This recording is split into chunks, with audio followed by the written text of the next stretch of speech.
Projet dɔ bɛna daminɛ sisan nɔ pour que k'o ɲɛf'aw ye. Donc a projet bɛ violence basée sur le genre de kan.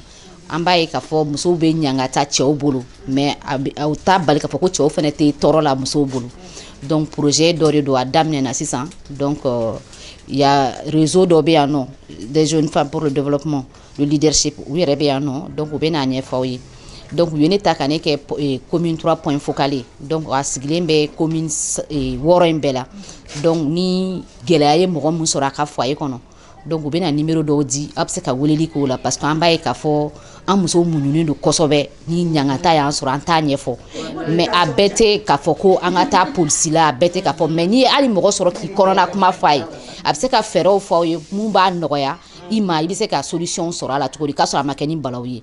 donc u ka projet basé b'u kan mais u yɛrɛ bɛ yan nɔ u b'u ka projet ɲɛfɔ aw ye. Projet kura don a daminɛna ni min ye anw denmisɛnninw ka wuli ka jɔ depuis an fitininama an bɛ réseau ko ninnu na réseau in yɛrɛ bɛ yen depuis 2010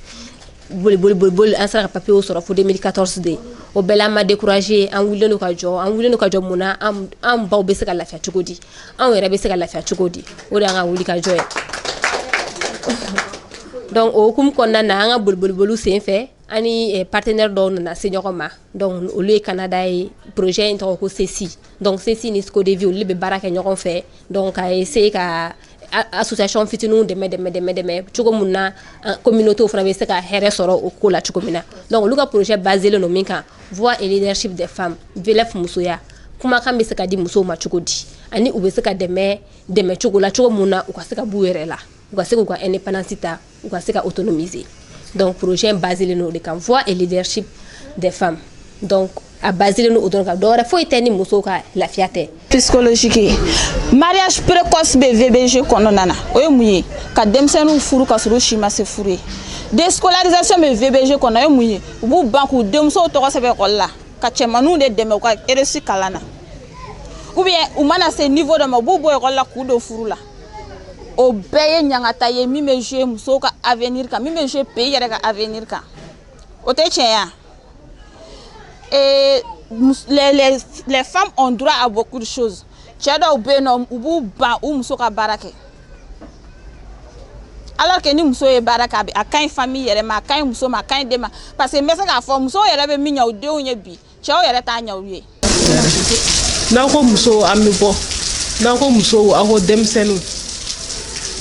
Ko be chugo mina sisa bebaro sisa wati nu chuga o ka gele. Tchè o te muso to ble cɛw yɛrɛ tɛ sɔn muso ka ko foyi ma bilen k'a sababu kɛ hasiriya ye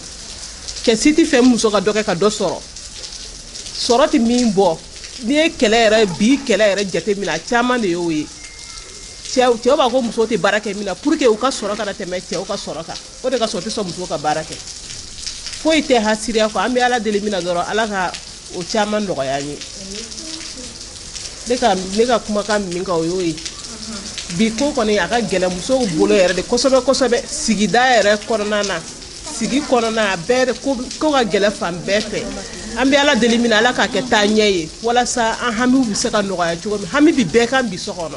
muso si tɛ yen min bɛ se k'a fɔ alhamdulilayi cɛko la bi o muso tɛ yen